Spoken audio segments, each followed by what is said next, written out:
نکلیے ذرا روڈوں کے اوپر جا کر دیکھیں ذرا کیا ہو رہا ہے. میلے ٹھیلے لگ گئے ہیں, ڈھول ڈھمکے پہ لڑکے ڈانس کر رہے ہیں, مسجدوں کے چھجوں پہ ڈانس ہو رہا ہے, لڑکیوں کو حور بنا کے بٹھایا ہوا ہے, چپس تقسیم ہو رہے ہیں, ہزاروں کی تعداد میں لوگ جھپٹ رہے ہیں, جمعہ قضا ہو رہا ہے, نمازیں قضا ہو رہی ہیں, کوئی پرواہ نہیں ہے. اور جی کیوں آئے؟ 12ویں منانے کے لیے آئے.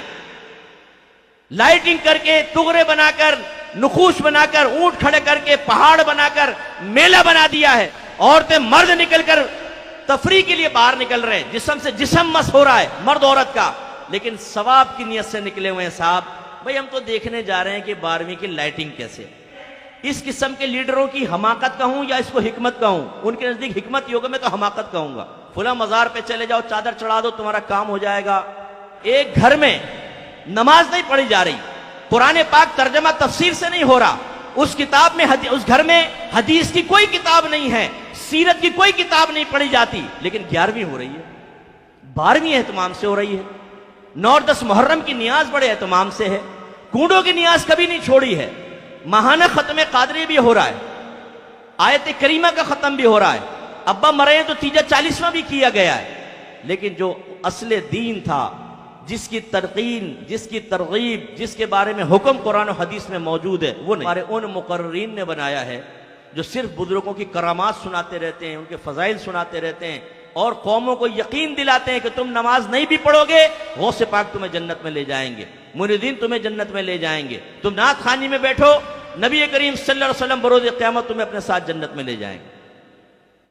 لیکن ہمارے علماء بعض اوقات اور ہمارے پیر عظام, اللہ تعالیٰ رحمت نازل فرمائے ان پیروں کے اوپر, انہوں نے بھی بڑا بیڑا غرق کیا. اپنے آستانے کی تعداد بڑھانے کے لیے صحیح جو اصلاح کرنی چاہیے وہ چھوڑ دیں. یہ لوگ بدزنوں کے نہ بھاگ جائیں. فضائل, کرامات ذکر کرو, اللہ اللہ. ارے پہلے بھائی مرید کو حرام تو چھڑوا دو, ٹھوس ٹھوس کے حرام کھا رہا ہے, یہاں پر آگے دل پہ ضربے لگا رہا ہے, کچھ بھی نہیں ہوگا. 100 سال ضربے لگاتا رہے, اس سے کہاں دل صاف ہوتا؟ موت کو وہ یاد نہیں کر رہا, استغفار وہ نہیں کرتا, قرآن پاک کی تلاوت وہ نہیں کرتا, اچھوں کی صحبت میں وہ نہیں بیٹھتا, ہر قسم کے گناہ وہ کر رہا ہے. آپ دل پہ ضربے لگا رہے ہیں اور کہہ رہے ہیں پاک ہو جائے گا دل, اور پھر یہ مثل آئینہ ہو جائے گا, تمہیں عرش نظر آئے گا اس میں. اب وہ کان میں پوچھے, حضور آپ کو کتنی مرتبہ نظر آیا, کیسا تھا عرش؟ حضرت نے خود نہیں کبھی دیکھا. چارپائی کا تصور کر لیتے ہیں ہمیشہ ذہن میں اور کہتے ہیں عرش دیکھ لیا ہم نے. یہ ڈبے پیر ایسی ہوتے ہیں, یہ اس طرح بہلاتے رہیں گے بیٹا آپ کو.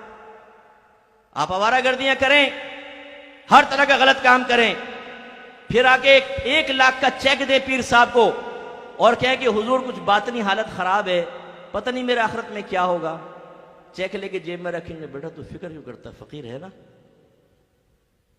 یعنی کرو آوارہ گردی, کوئی مسئلہ نہیں ہے, کرو, لگے رہو, ہے نا ہم.